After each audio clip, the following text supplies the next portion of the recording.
Aujourd'hui, je vais essayer de vous faire comprendre un truc, c'est la différence entre le marketing push et le marketing pull. C'est un comment? C'est un titre pas très aguicheur. Je sais pas quel titre je vais mettre pour essayer de faire péter le CTR, mais c'est un titre pas très aguicheur, mais c'est un sujet extrêmement important. Si vous maîtrisez pas ce sujet-là, c'est obligatoire en fait que vous perdiez du temps, dans les stratégies SEO, pas adaptées à votre business. Je pense que nombreux d'entre vous savez ce que c'est la différence. Pourquoi pas regarder la vidéo en x2, comme ça vous perdez pas de temps, vous allez bosser. Vous n'avez pas que ça à foutre. Et pour ceux qui ne le savent pas, ceux qui ne connaissent pas la différence, vraiment, je vous recommande de regarder cette vidéo. C'est un truc qu'on m'a même appris à l'école, pour vous dire. Et c'est un truc, honnêtement, que pour le coup, euh, c'est vraiment un truc que je remercie l'école de m'avoir expliqué. Parce que le push et le pull, c'est vraiment important en marketing. Aujourd'hui, on va voir du coup les différences du push et du pull, qu'est-ce que c'est, etc. Des exemples de business, des exemples de marketing, enfin d'outils, etc. Donc en gros, marketing push et le marketing pull, c'est quoi? Le push, c'est quand vous allez au client. Quand vous allez au client, typiquement Facebook Ads. Facebook Ads, c'est vous qui vous introduisez chez le client. C'est vous qui dites, regardez mon produit, il est cool, regardez ça, c'est bien. Viens t'inscrire là, enculé, paye. C'est ça le push. À côté, on a le pull. Le pull, c'est le client qui vient à vous. Typiquement le SEO. Le mec qui cherche dentiste Genève, il tombe sur le premier dentiste, c'est du pull. Le client a recherché et il est tombé sur le site de votre client, sur votre site, peu importe. Il y a des business qui sont un peu prédéfinis pour être du push, d'autres qui sont prédéfinis pour être du pull, des outils qui sont des push, des outils qui sont du pull. Donc on va débroussailler tout ça, tout ce bordel, pour essayer de me comprendre et vous aider à utiliser bons canaux d'acquisition. Donc vous avez compris, push, on va au client, pull, les clients, vient à nous. Exemple du push comme levier d'acquisition, Facebook Ads, on a les publications par exemple Instagram, le fait de poster sur Instagram. On a Google Display, donc vous savez ces petites pubs là qu'on a souvent sur les blogs, où vous avez des petites images, etc. Ça c'est eux qui viennent à vous. Par contre, le pull, on a par exemple le SEO.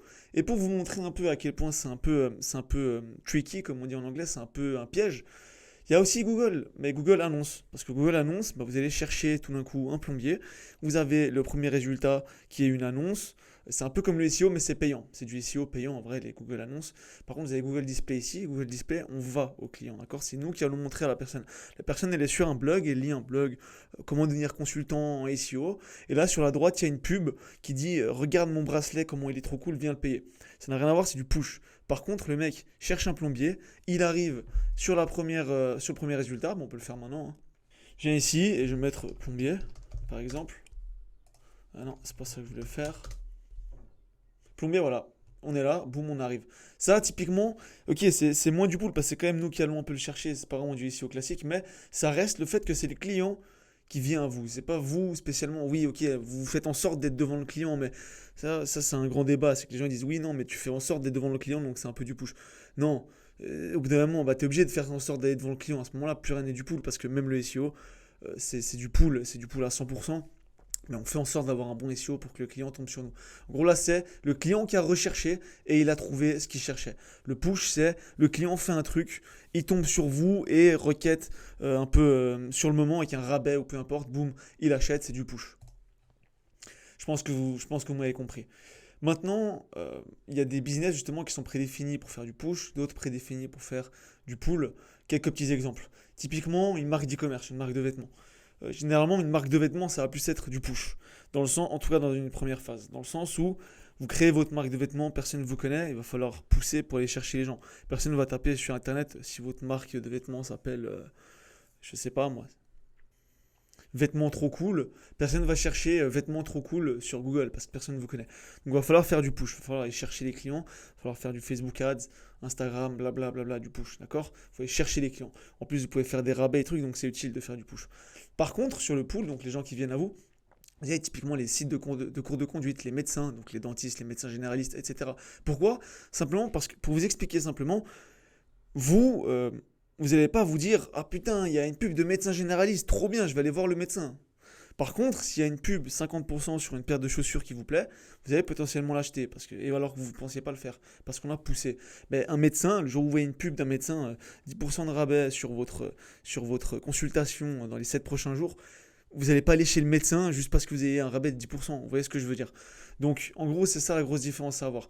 Après, évidemment, l'un n'empêche pas l'autre. Là, j'ai mis, parce que je vois déjà les gens, les enfoirés qui vont me dire, ouais, marque de vêtements, on fait aussi du pull, ouais, c'est des cours de conduite, on fait aussi du push, gna, gna, gna. Évidemment, c'est pas parce que j'ai mis qu'il est dans le pool qu'il fait que du pool. Tu peux aussi faire du push avec ça. Typiquement, l'agence de voyage. L'agence de voyage, on peut se placer en SEO. Les gens qui cherchent une agence de voyage peuvent tomber sur votre agence de voyage. Par contre, on peut très bien tout d'un coup décider de faire une offre spéciale ou des réseaux sociaux ou un truc comme ça qui dit tout à coup, enfin voilà, par exemple un Instagram sur lequel on met des belles images, des trucs comme ça, en mode voilà, vous voulez organiser votre prochain voyage, contactez-nous, nanana, nanana. Parce que les gens, un mois avant de partir en vacances, tout d'un coup, ils voient un truc qui les plaît, qui leur plaît. Pourquoi pas, ils voient, ils peuvent se dire ok, je me projette dans l'avenir. Vous voyez ce que je veux dire? Donc l'un n'empêche pas l'autre. C'est pas parce que j'ai mis une marque de vêtements dans le push que vous pouvez pas faire de pull sur une marque de vêtements. Évidemment, moi je vais toujours vous recommander de faire du SEO partout. Donc finalement, il n'y a aucun business qui est push à 100%, mais c'est un peu prédéfini, prédestiné, comme j'ai dit tout à l'heure. Maintenant, c'est vraiment important que vous compreniez ça. Vraiment, vraiment important que vous compreniez ça. Parfois, j'ai du mal à faire passer mes idées par rapport à ça. Je suis un petit peu mauvais, je suis un petit peu autiste, mais si tout d'un coup vous avez une question autre, de toute façon vous n'hésitez pas à la poser en commentaire. Je lis les commentaires, je réponds à la majorité des commentaires. Enfin, de toute façon, j'en ai tellement peu que ce serait un peu hautain de dire que j'ai pas le temps d'y répondre. Euh, donc n'hésitez pas si vous avez une question autre, mais vraiment, il faut que vous compreniez ce point-là parce que si vous avez tout d'un coup un business qui est prédestiné à faire du push et que vous faites que du pull, c'est complètement débile. Vous allez vraiment en fait, vous chier sur vos résultats.